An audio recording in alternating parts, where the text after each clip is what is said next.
안녕하세요. 평안하십니까? 훨씬 더 평안해지신 것 같습니다. 우리가 우리 자신을 만나면 불편하고 또 두려울 거라고 그렇게 생각하지만 내가 내 자신을 잘 만나고 또 내 자신과 관계가 좋아지면 그 안에서 하느님을 분명하게 만날 수 있습니다. 그래서 우리가 사실 이렇게 이런 일 저런 일로 밖에 일 때문에 불편하고 힘든 것 같지만 사실 정작 우리를 힘들게 하고 또 불편하게 하는 것은 내 자신과의 관계 때문에 그런 경우가 많습니다. 이제 이 마지막 강의에서는 나를 힘들게 하는 그런 것들이 또 내가 두려워하고 또 어려워하는 그런 나의 모습들이 그 안에서 그 나와 함께 하고 싶어 하시는, 나와 함께 계시고 싶어 하시는 하느님을 만나는 길을 한번 같이 찾아가 볼까요? 네. 재미있는 얘기를 하나 들은 적이 있는데 우리가 좀 이쁘게 보이려면 화장들을 하죠. 요즘에는 남성들도 화장을 많이 하더라고요. 저는 화장을 안 했는데 화장 안 해도 이쁜가요? 하느님께 감사드려야 되겠습니다. 이 화장에 대한 그 재밌는 이야기가 있는데 30대에는 화장을 한다고 그래요. 이쁘게 보이려고. 근데 40대에는 분장을 한다고 그래요. 50대에는 변장을 한다고 그러죠. 그런데 이제 60대가 넘어서면 환장을 한다고 그러네. 아무리 꾸며도 이게 잘 안 되니까 그런가 봐요. 우리가 아름다워지기 위해서 화장을 하고 꾸미고 또 치장을 하지만 아름답다고 하는 게 뭔가? 사람은 꽃보다 아름다운가요? 그런데 왜 화장을 해야 되나요? 무엇을 위해서 그런가? 사람이 왜 꽃보다 아름다운가? 화장 좀 했다고 아름다운 것인가? 아니면 멋진 차를 타고 다니면 아름다운 건가? 명품을 휘감고 다니면 아름다울 건가? 그런 아름다움은 이 꽃 한 송이만 또 못할 수 있죠. 사람이 꽃보다 아름다운 거죠. 사람이 왜 꽃보다 아름답냐면 하느님의 모습을 우리 안에 담고 있기 때문에 그런 것입니다. 우리는 하느님을 닮은 존재예요. 하느님의 모상대로 창조된 존재입니다. 그 하느님의 모습이 우리 안에 있지만 그 하느님의 모습이 나를 통해서 이렇게 피어나기 위해서는 내가 그 하느님의 모습을 갈망하고 찾고 그래서 만나야 돼. 그것을 내 것으로 만들어야 돼. 그게 바로 사람이 되어가는 길이죠. 우리가 사람이 되어간다고 하는 것은 나이를 먹는 게 아니에요. 나이가 드는 것이 아니라 멋이 든다 그런 말이 있죠. 나이를 먹어갈수록 나이만 들면 늙어가는 거죠. 죽어가는 거죠. 사라져가는 거죠. 그런데 나이가 들수록 멋이 들어야죠. 아름다움이 생겨야죠. 인간의 아름다움. 인간만이 지닌 아름다움. 하느님께서 사람에게만 주신 그 아름다움을 나이가 들어갈수록 피어나야 되겠죠? 그런 아름다움 여러분들 지니고 계시죠? 대답이 자신이 없으신가 봐요. 그 아름다움을 찾아가는 여정은 이제 이 중년 때부터는, 이 중년기에 내 안에 있는 그 아름다움을 내가 찾으면, 하나님께서 우리에게 주신 그 아름다움을 내가 누리게 되면, 이제 우리는 꽃보다 아름다울 뿐만 아니라 누구를 닮아가냐면 하느님을 닮아가는 거예요. 시간이 갈수록 하느님을 닮아가는 거예요. 우리 내면만이 아니고 그 내면의 아름다움은 이제 드러나게 되어 있습니다. 겉으로도 드러나는 거예요. 사는 모습을 통해서, 하는 말을 통해서 우리의 모든 모습을 통해서 드러나게 되어 있어요. 왜냐하면 인간은 몸을 지니고 있고 혼을 지니고 있기 때문에 우리의 영의 아름다움은 그 영 안에만 머물러 있지 않습니다. 우리의 이 몸을 통해서도 그 아름다움이 드러나게 돼 있어요. 이 중년기에 그 아름다움을 찾았을 때, 우리 영이 지닌 하나님께서 우리에게 주신 그 아름다움을 찾았을 때, 남자의 그 아름다움은 뭐라고 얘기할 수 있을까? 중후해진다 그러죠. 중후함. 그런 남자들이 있죠? 나이가 들어갈수록 중후해지는, 깊어지고 삶을 통찰할 줄 알고.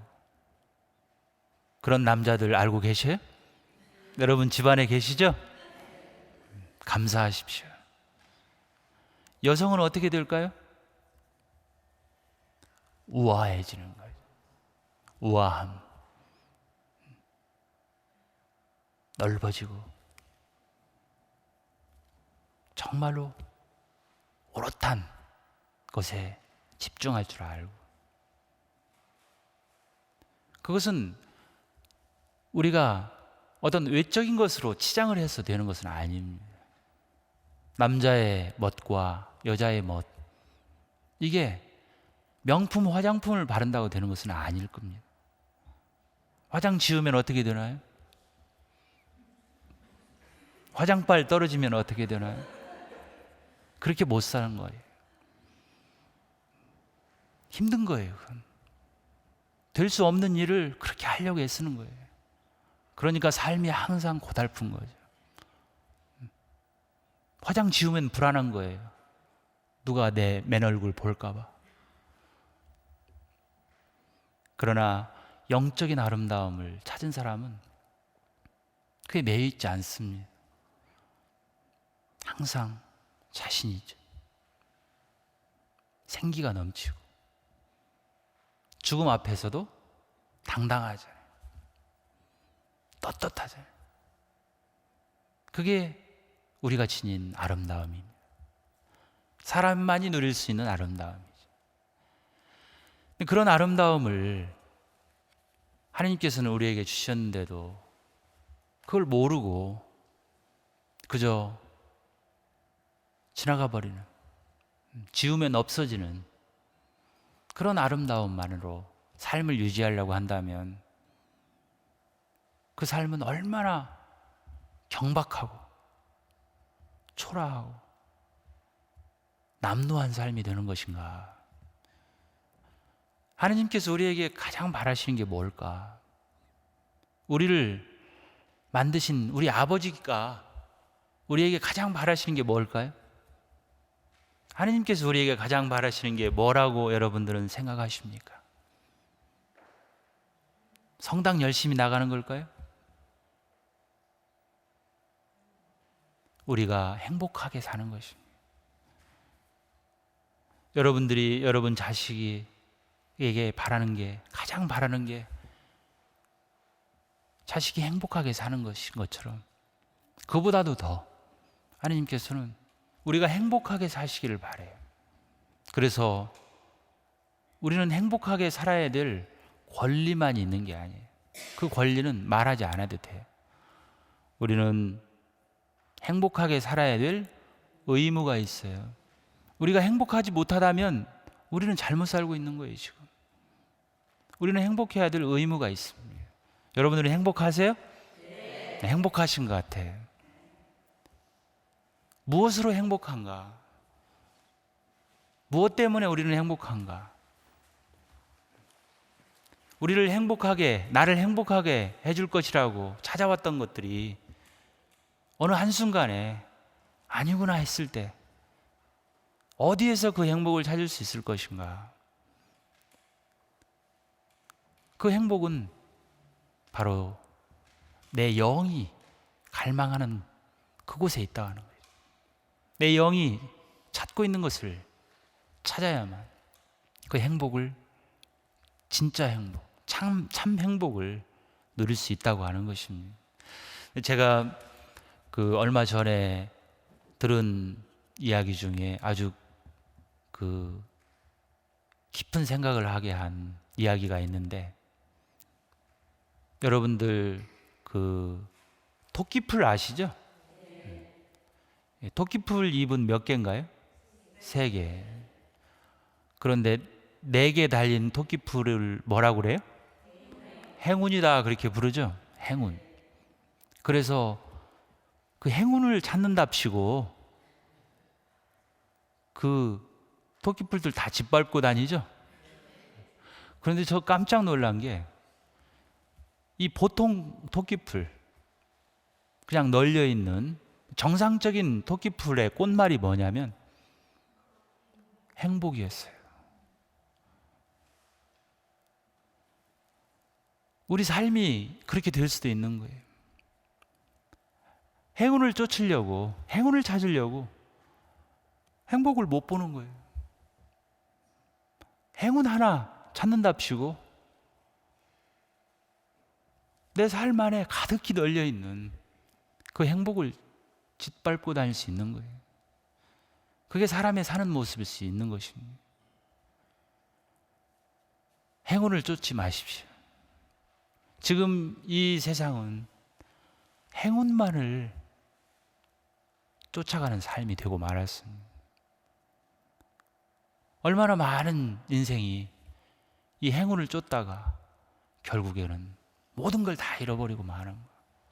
대박 인생. 그런 건 없습니다. 설사 그런 것이 온다고 하더라도 인간은 그것을 제대로 쓸 줄 모르는 거예요. 그건 정상적인 것이 아니기 때문에. 행복을 찾아야 되겠죠? 행복. 하느님께서 바라시는 거니까. 하느님께서는 행운을 주시지 않습니다. 행복을 주십니다. 그 행복해질 수 있는 길은 이제부터예요.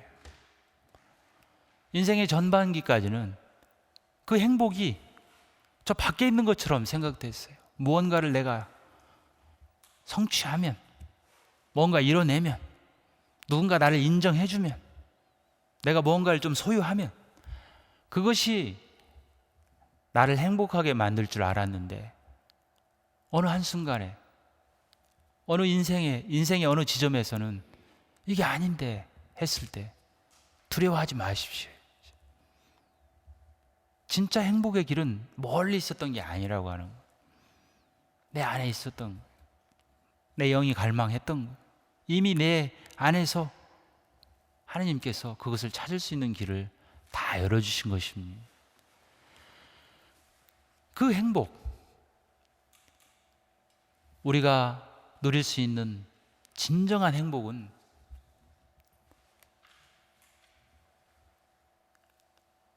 우리가 우리 자신을 온전하게 만나고, 또 내가 내 자신을 있는 그대로 하느님 앞에 데리고 갈 수 있을 때, 하느님 앞에 설 수 있을 때 시작이 됩니다. 그래서 그 과정을 간단하게 한번 살펴보면, 첫 번째로 우리가 있는 그대로 하느님 앞에 설 수 있는 시간이 마련이 돼야 된다고 하는 거예요. 그것을 자기 이해다 그렇게 얘기합니다. 내가 내 자신을 알아보는 거예요. 이제 내가 무시했던 내 모습, 내가 억눌러 놨던, 억압했던 내 모습, 이제 나 혼자 그것을 바라보려면 두려운 때도 있고 또 거부감을 느낄 때가 많습니다. 신앙에서는 그 길을 마련해 줍니다. 성찰이라고 하는 거예요. 하느님 앞에 있는 그대로 나를 펼쳐 놓는 거예요. 내 아픔, 내 과거의 상처들, 쓰라림들, 부끄러움들, 이걸 하느님 앞에 있는 그대로 펼쳐 놓는 것을 영찰이라고 그렇게 부릅니다. 영찰. 영적인 성찰이에요. 하느님을 의식하면서. 그런 시간이 마련이 돼야 됩니다. 나를 바라보는 시간. 내가 나를 알아주는 시간이지. 그래서 그 안에서 올라오는 것들을 있는 그대로 하느님 앞에 펼쳐 보일 때 이제 내가 나를 이해하게 되는 거예요. 알게 되는 겁니다. 내가 내 자신을 알지 못할 때는 그것을 대부분 어떻게 하냐면 내 안에 억압해 둔 것은 어떻게 한다고 그랬죠?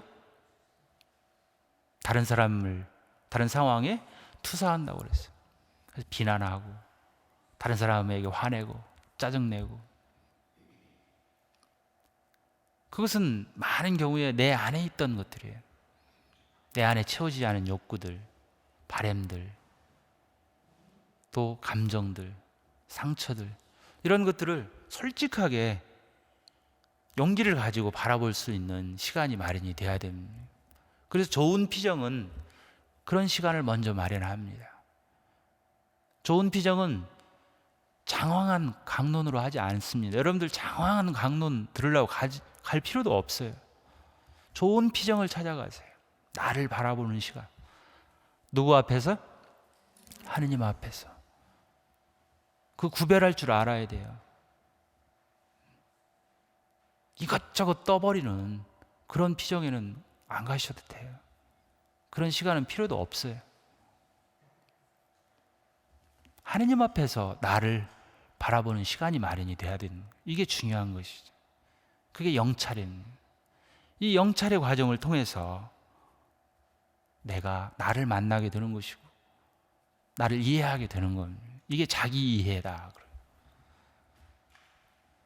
인간이 성숙하기 위해서는 여기부터 시작해야 되는 거예요. 인간이 내적인 성숙을 이루기 위해서는 먼저 내가 나를 알고 내가 나를 이해하는 이 작업이 제대로 이루어지지 않으면 그 다음 단계의 성숙은 이루어지지 않습니다. 성장하지 않아요. 계속해서 저 무의식에서 나를 충동하는 그 충동에 의해서 살아요. 충동적인 삶이 되고 마는 것이죠. 이렇게 자기 이해의 과정은 진실된 자기를 알게 되고 만나게 됩니다. 근데 이 과정은 힘듭니다. 때로는 아프기도 하고 또 내 안에 있는 것들을 내가 만난다고 하는 것은 쓰라린 그런 경험을 다시 떠올려야 돼요. 그래서 그런 시간 안에서는 물론 혼자 할 수도 있겠지만 좋은 동반이 필요합니다. 용기를 가지고 함께 볼 수 있는 동반. 영적 동반은 바로 그런 거예요. 함께 해줄 수 있는, 또 내가 보지 못하는 부분을 더 잘 볼 수 있도록 도와주는 그런 동반이 있다면 더 좋겠죠? 피정은, 좋은 피정은 그런 동반을 이렇게 동반할 수 있는 여건을 만들어 둡니다. 무슨 좋은 강의가 아니고 좋은 길잡이 역할을 하는 거죠. 함께 가주는 거죠. 그래서 자기 자신을 더 진실되게 알고 이제 만나게 되면 이제 어떤 능력이 생기느냐면 나를 객관적으로 볼 수 있는 능력이 생깁니다. 객관적 자기인식이라 그래요. 이제 나를 객관적으로 봐요. 내 어떤 억눌러 놨던 내 감정으로 상황 판단을 하는 것이 아니고, 사람을 보는 게 아니고, 내가 화났을 때도, 내가 우울해졌을 때도, 내가 슬퍼졌을 때도 나를 보는 거예요. 아, 내가 슬프구나. 솔직해지는 거예요. 내가 화가 났구나. 화난 나 자신을 내가 객관적으로 보는 거예요. 그런데 내가 나를 알지 못하면 내가 아무리 억누르면 억누를수록 이 용수철은 어떻게 돼요? 힘이 더 강해지죠? 그래서 이게 튕겨져 나왔을 때는 감당을 못 하는 거죠. 그게 폭발하는 거죠. 충동적이 되는 것이고. 그런데 이제 내가 나를 알게 되면 나를 객관적으로 보게 돼요. 여유가 생기는 거죠. 내가 나를 이렇게 바라볼 수 있는 거예요. 이제 나를 이해하게 되는 것이고. 그럼 두 번째 과정이 이어집니다. 자기 수용이라고 하는 거예요. 나를 이제 받아들이는 거예요. 이제. 그 전에는 못 받아들였어요. 부끄러우니까, 인정하기 싫으니까, 두려우니까 내 안에서 막 움직이는 그런 움직임들을 내가 인정하지 않는 거예요. 억눌러 두는 거예요. 아닌 것처럼 하고 다른 사람한테 보이고 살 수밖에 없는 거예요. 이제 내가 나를 있는 그대로 바라볼 줄 알고 하느님 앞에서 있는 그대로 나를 맡길 줄 알게 되면 나를 수용하게 됩니다. 나를 이제 내가 받아들이는 거예요. 내가 나를 위로할 줄 알게 되는 거예요. 내가 나를 보살피는 거예요. 그게 자기 수용의 과정입니다. 자기를 인정하는 거죠, 이제. 그래서 신뢰감이 생깁니다. 내가 나를 믿지 못하기 때문에 항상 나를 학대하는 나를 어떻게 믿겠어요? 내가 나를 불신하는 거예요. 내가 나에 대해서 화가 나 있는 거예요. 내가 나를 용서하지 못하는 거예요. 그런 관계가 이제 신뢰관계가 생깁니다. 그런 신뢰감이 생겼을 때 이제 내 안에 있는 진정한 자기 자신, 참 자아라고 그러는 이제 진짜 통합된 나를 보게 되는 거예요. 장점도 있고 단점도 있고. 하느님 앞에 예쁜 모습도 있지만 부끄러운 모습도 있죠, 당연히. 잘못한 거 있어요, 없어요? 있어요. 인정하는 거예요. 하느님께 데리고 가는 거예요. 화해하는 거죠, 이제. 그러기 위해서는 먼저 내가 내 자신과 화해해야 돼요. 내가 위로해야 할 부분이 있다면 내가 위로해 줘야 돼요. 하느님께 데리고 가서 하느님께 치유받아야 돼요. 하느님, 저 정말로 슬픕니다. 저 정말로 억울합니다. 이렇게 그런 과정이 필요한 거예요. 그랬을 때 우리는 거기에서 하느님을 만납니다.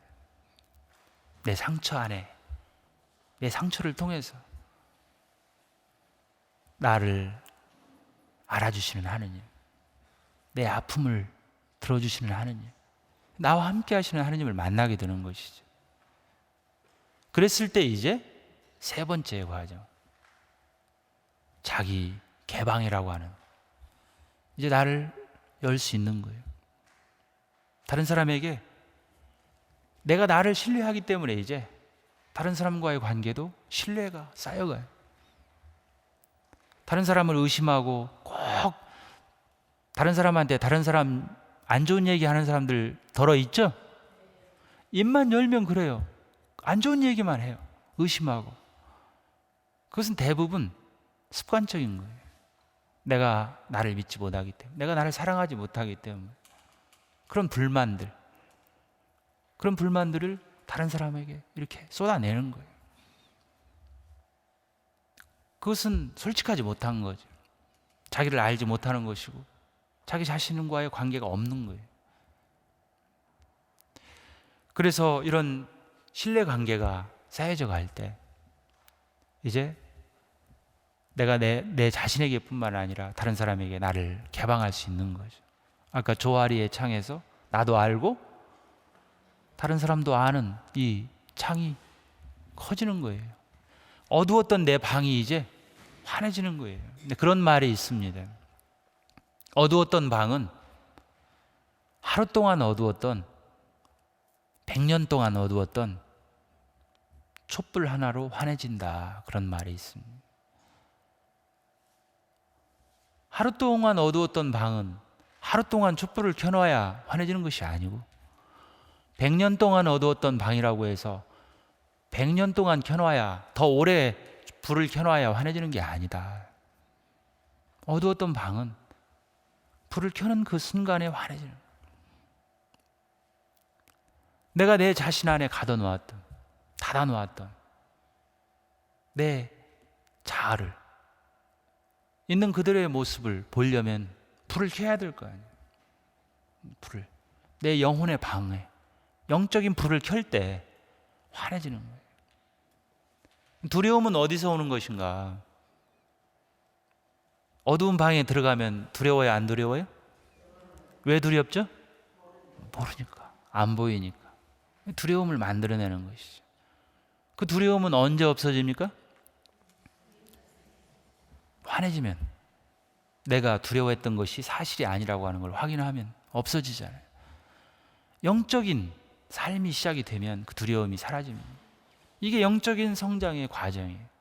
내가 나를 만나는 것, 내 아픔 속에, 내 상처 속에 하나님이 계셨던 거예요. 나를 이해하고, 나를 수용하고, 나를 열 수 있을 때 이제 참된 만남도 가능합니다. 내가 내 자신과의 만남, 또 다른 사람과의 만남, 하느님과의 만남도 가능해지는 것이죠. 그러나 이런 영적인 차원에서의 만남이 이루어지지 않을 때는 모든 만남은 거짓이에요, 사실은. 가면을 쓰고 만나는 거죠. 가면으로 만나는 거죠. 그런 만남을 통해서 우리가 바라는 행복이 이루어질 수 있을 것인가? 이루어지나요? 안 이루어져요, 절대로. 다시 내 방에 불 켤 때 다시 돌아오는 길에 어때요? 그림자가 길어지잖아요. 외롭죠? 다시 누구를 만나고 와도, 뭘 하고 와도 그게 진정한 만남이 아니었을 때는 외롭단 말이에요. 외로움이라고 그럽니다, 그걸. 왜냐하면 내가 나를 만나지 못하기 때문에. 내가 정말로 바라던 것을 만나지 못하면 외로운 거예요. 이 세상은 외로움이 넘쳐납니다. 외로운 사람들은 어디로 갈까요? 또 찾아가요. 또 찾아가요. 누군가를, 무엇인가를. 술집으로, 나를 위로해 줄 수 있는 사람에게로 찾아가지만 잠시뿐이에요. 몰두해요. 포르노에 몰두하고, 도박에 몰두하고, 뭔가에 중독돼요. 외로우니까 그런 거예요. 외로우니까. 자기 외로움을 못 보니까 계속해서 떠도는 거죠. 그러나 내가 내 자신의 외로움을 대면하면 솔직해지는 거예요. 아, 내가 외롭구나. 내가 슬프구나. 내가 지금 화가 났구나. 내가 지금 아프구나. 이 외로운 나를 있는 그대로 바라볼 줄 알고, 이 외로움은 고독으로 변화합니다. 우리는 외로움에서 출발하지만 그 외로움이 외로움인 채로 남아있으면 안 돼요. 그 외로움을 대면할 때 이제 외로움의 영적인 차원은 고독이라고 하는 거예요. 우리는 고독한 사람이어야 돼요. 고독이란 뭐냐면 하느님 앞에 서는 거예요. 내 아픔을 가지고, 내 외로움을 가지고, 내 상처를 가지고 하느님 앞에 섰을 때 그게 고독이에요. 우리는 외로운 사람이에요? 고독한 사람이에요? 네, 고독한 사람이에요. 신앙인은 고독한 사람이에요. 하느님 앞에 홀로 선 사람, 홀로 설 줄 아는 사람, 있는 그대로의 내 모습을 가지고. 그러나 내가 고독을 피해버리면 외로움 속에서 계속 헤매는 거예요. 나를 만족시켜줄 것만 찾아서 끊임없이 방황하는 것입니다. 그게 내 자신과의 관계가 잘못됐다는 거예요. 하느님 앞에 홀로 설 줄 아는 고독한 사람이 안 되니까 그런 거예요. 이제 이 외로움 속에서 헤매면, 이게 나와 내 자신과의 관계에서 잘못되면 다른 사람과의 관계에서는 어떻게 되느냐 하면 냉소적이 됩니다. 냉소적, 냉대해요. 사람에게 친절하지 않습니다. 따뜻하지 않아요. 따뜻함이 있을까요, 없을까요? 절대 없어요. 차가워요. 귀찮아요. 다 귀찮아요. 오직 나를 만족시켜줄 대상만 이쁜 사람이고, 그것도 잠시뿐이야. 변덕꾸러기가 돼. 그게 냉대예요. 변덕이 심한 것, 이랬다 저랬다 하는 것. 그리고 냉소적이 돼요. 사카스틱하다 그래요. 사카스틱하다. 중년기에 이렇게 되는 사람들이 많습니다. 실패 안에 머물러 있는 사람들, 죄책감 안에 머물러 있는 사람들, 외로움 속에 그냥 머물러 있는 사람들, 외로움을 회피해버리는 사람들은, 그걸 피하려고 이것저것 찾아다니는 사람들은 아주 냉소적이에요. 좋은 말을 할 줄을 몰라요. 누가 무슨 일을 해도 아주 냉소적으로 대하고, 또 다른 사람들이 뭘 일 좀 하려고 그러면 나도 다 해봤어, 인정 안 합니다. 환대할 줄 모르는 거예요. 그런데 이제 내가 내 자신을 따뜻하게 대할 줄 알고, 하느님 앞에 고독한 사람으로서 이 고독 속에서 하느님을 만나고 하느님의 위로를 느끼고 하느님으로부터 오는 그런 치유를 경험하게 되면 어떻게 될까요? 이제 사람들을 환대하는 거예요. 성경에서는 사람들을 환대하는 일이 하느님의 사랑의 표시다 그랬어요. 사람들을 환대하는 거. 환대의 다른 말은 배려할 줄 아는 거예요. 다른 사람을 배려할 줄 아는 거. 그 사람에게 필요한 게 뭔가를 챙겨줄 줄 알고. 이게 사랑이에요.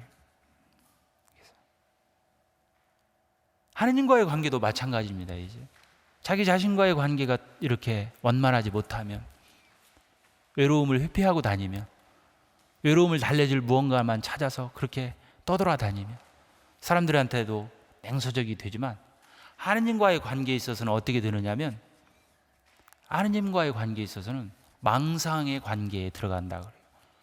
하느님이 내 뜻을 이루어줘야 될 도구예요. 대상이 돼버려요.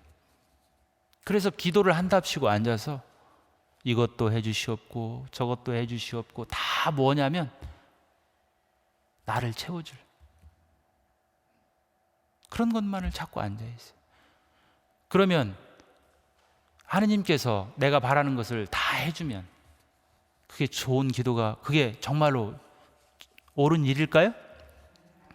저는 상상만 해도 끔찍해요. 하느님께서 우리가 바라는 것을 다 이루어 주신다면 이것은 세상이 어떻게 될 것인가. 단 1초라도 이게 온전하지 못합니다. 절대 그래서도 안 돼요. 그렇게 기도하면 안 됩니다. 그렇게 기도하도록 가르쳐서도 안 돼요. 그건 잘못된 기도라고 알려줘야 돼요. 무조건 통한다고 가르치지 마셔야 돼요. 올바른 기도를 해야 돼요. 내가 무엇을 청해야 할지 알아야 돼요. 그것을 찾아가는 노력이 있어야 되는 거예요. 그런 노력도 없이 무조건 청해? 안 되는 거예요. 그건 망상이라고 그래요. 신앙이 망상을 가르쳐서는 안 됩니다. 망상. 기도할 줄 알아야 돼요. 기도는 무엇이냐면 하느님의 뜻이 무엇인가를 알아내는 거죠. 하느님의 뜻이 뭐라고 그랬죠? 하느님의 뜻이 뭘까요? 우리가 행복해지는 거죠. 우리가 행복해지기 위해서는 어떻게 해야 되는가 알려주십니다. 올바른 기도는. 알려주러 오신 분이 계시죠? 누구세요? 저 위에 계셔. 예수님께서 알려주셨잖아요. 뭘 하라고 그랬나요? 사랑하라. 기도를 잘하는 사람은 하느님께서 알려주시는 것을 알아듣습니다. 하느님께서 우리에게 알려주시는 행복의 길을 알아들어요.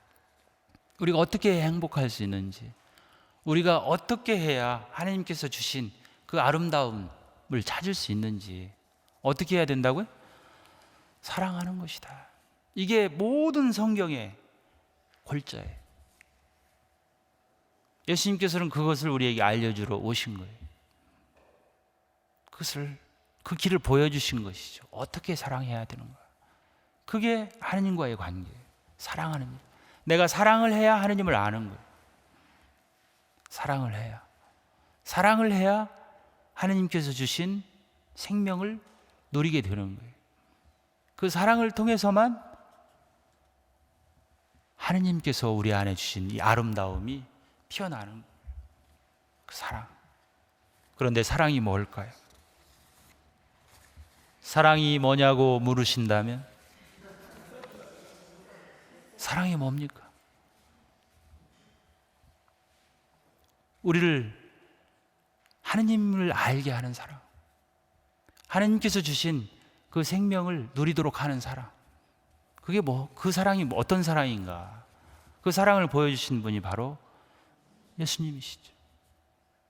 나는 길이요 진리요 생명이다. 다 들어있잖아요. 어떻게 해야 우리가 영원한 생명을 얻을 수 있는지, 그 길이에요. 우리가 무엇을 찾아야 되는지,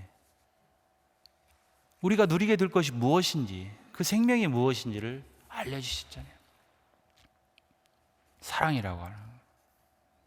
그러면 그 사랑이 무언가? 예수님께서 알려주신 그 사랑. 사랑은 아무나 하나? 사랑은 아무나 할까요? 사랑은 아무나 할 수 없습니다. 영적인 사람만이 사랑합니다. 우리가 흔히 아는 사랑은 사랑이 아니라 소유일 뿐입니다. 자기 중심적인 것, 나를 만족시키는 것, 내가 좋으면 좋았다가 싫어지면 그만인 것, 이건 사랑이 아닙니다. 나를 만족시키는 것뿐이에요. 그것을 소유다 그렇게 얘기합니다. 소유적 사랑. 이런 사랑으로는 하느님 모릅니다. 그런 사랑은 아무나 다 해요. 안 가르쳐줘도 다 합니다. 짐승들도 해요 보대요? 짐승들도 그런 사랑은 다 해요. 내가 좋으면 좋고 싫으면 그만인 사랑.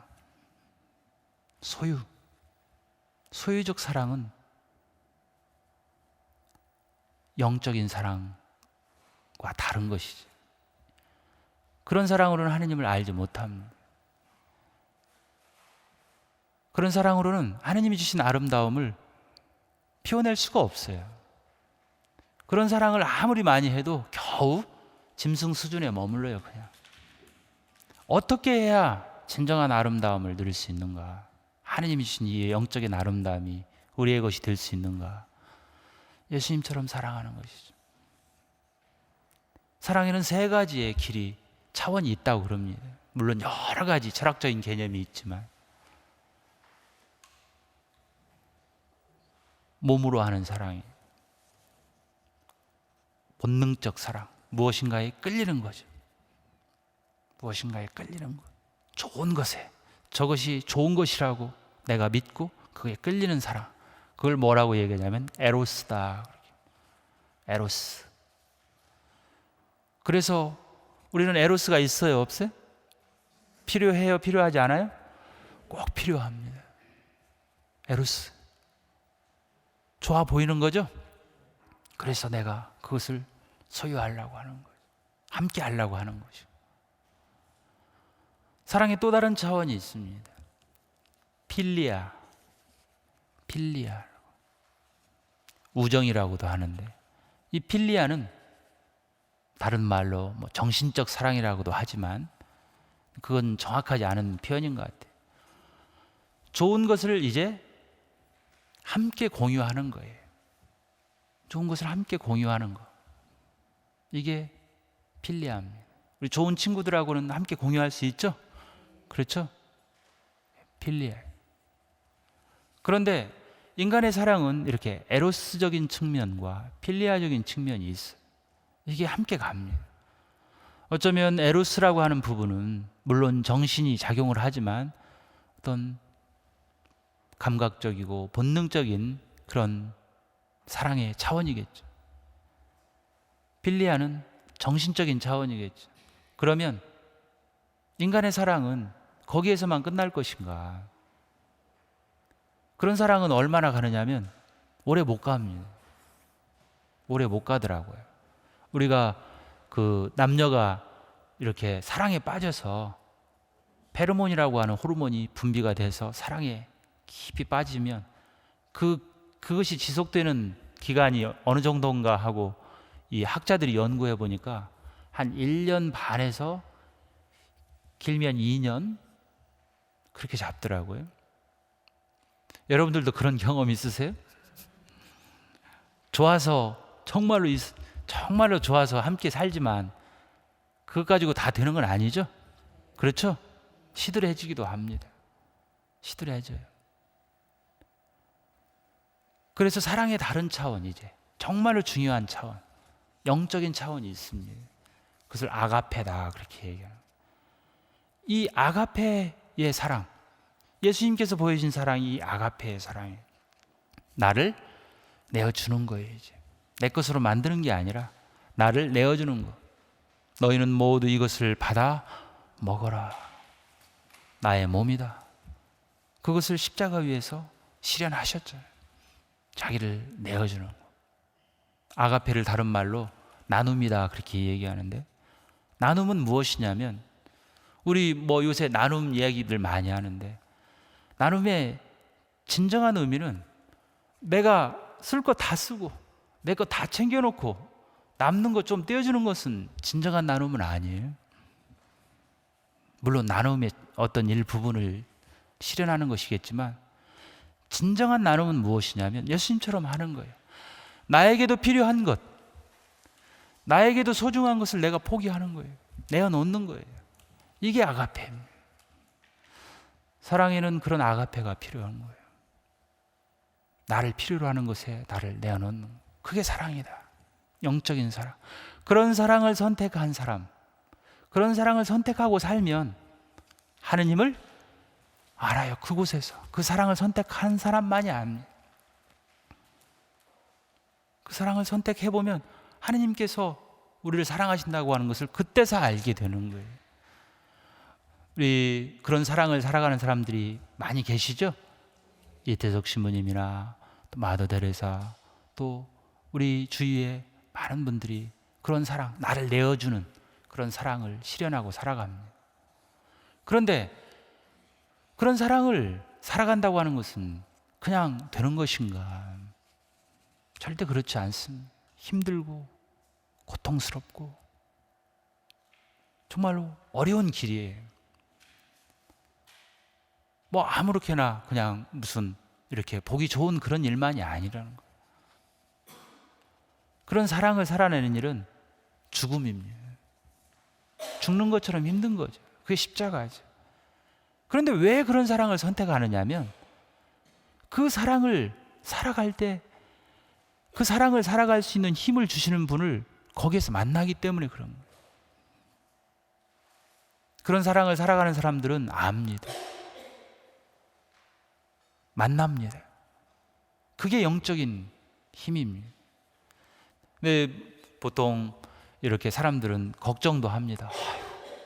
어떻게 그런 삶을 사세요? 어떻게 저런 사랑을, 저런 삶을 살까? 할 수 있는 거예요. 왜 할 수 있느냐면, 그게 죽음보다도 더 힘든 일이긴 해요. 인간적으로는. 그러나 그런 사랑을 선택했을 때 그곳에 계신 하느님을 만나기 때문에, 그곳에서 함께 하시는 하느님을 만나기 때문에 가능한 거예요. 그게 바로 사랑의 힘입니다. 하느님을 만나는 일이에요. 그러나 사랑을 선택하지 않으면 하느님을 못 만나는 거예요. 우리가 이런 사랑을 선택하게 되면 이제 하느님을 만나게 되면 하느님께 주신 그 생명을 내가 누리게 되는데, 그러면 이제 어떻게 될 건가? 그 하느님의 사랑을 알게 되었고 하느님의 사랑을 누리게 되면 우리는 모습은 누구처럼 될까요? 이제 하느님처럼 되어가는 거예요. 여러분들 한번 서로 마주 보세요. 예쁜가요? 왜 아름다운가요? 하느님을 알기 때문에, 사랑하기 때문에 아름다울 수 있는 것입니다. 하나님께서는 우리를 그런 사람으로, 그렇게 살라고 우리를 사람으로 만드신 것이죠. 이제 그 길을 찾아가는 여정이 시작이 됩니다. 인간은 누구나 그 길을 가고 있는 거예요. 사랑하는 일이 중년에 해야 할 가장 큰 과제입니다. 이제 중년은 내가 무언가를 해야 할 그런 일을 위해서만이 아니에요. 내가 살아온 이 경험을 이제 전수하는 거예요. 나눠주는 거예요. 내어주는 거예요. 이제 자식들을 위해서도 그렇고, 자식들에게 좋은 걸 줘야죠. 영적인 것을 주어야 돼요. 그래야 삽니다. 또 내 뒤에 오는 사람들에게 그것을 내가 내어주는 몫이에요. 이제 지금부터의 삶은 그것을 얼마나 잘 이제 다음 세대에게 줄 수 있을 것인가, 그 길을 찾아야 돼요. 봉사를 통해서 또 함께 좋은 세상을 만들어가는 일에 참여해야 돼요. 이제 나 혼자 살려고 그렇게 버둥거리지 말아야 돼요. 청춘을 돌려다오 하고 그렇게 호들갑 떨지 말아야 돼요. 고요하게 하나님 앞에 머물러야 하고, 내 영의 움직임을 들어야 하고, 내 영이 갈망하는 것들을 찾아가는 여정을 시작해야 합니다. 그게 하나님과 함께하는 삶이고, 두려워하지 마세요. 그곳에 하나님이 계십니다. 가본 사람은 압니다. 가고 있는 사람은 알아요. 그러나 그것은 말로 되는 것이 아닙니다.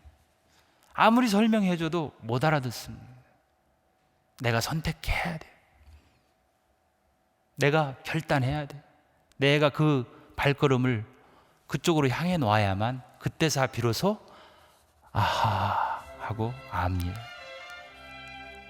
하느님의 이름, 아하의 하느님을 만납니다. 감사합니다.